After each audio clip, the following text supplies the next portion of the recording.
Hindi ko kailangan maging perpekto para lang may manatili sa mundo ko.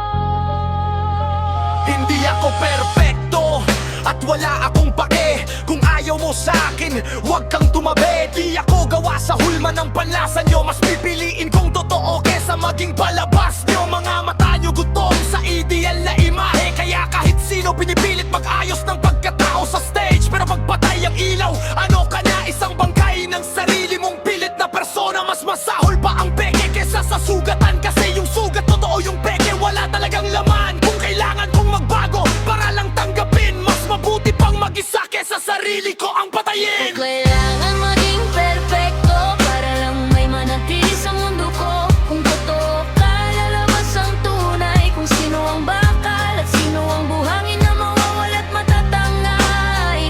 Hindi ko kailangan magpanggap pa para lang mahalin nila sa larong to. Isa lang ang panalo, yung totoo. Kahit mag-isa, di kailanman talo.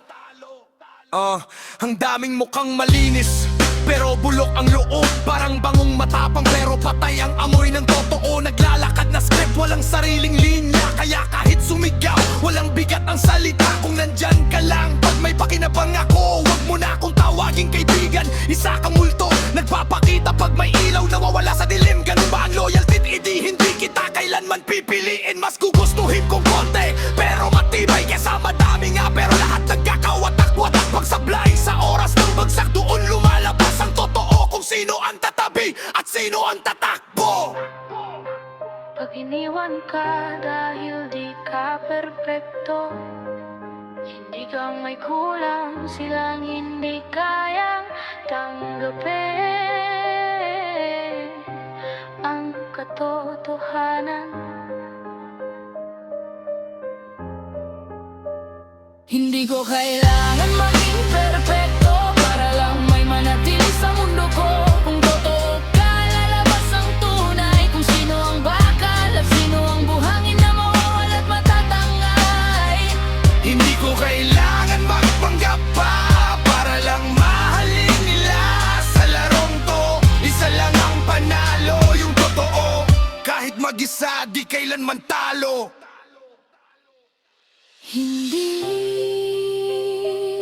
perpekto ang hinahanap, kundi katotohanan.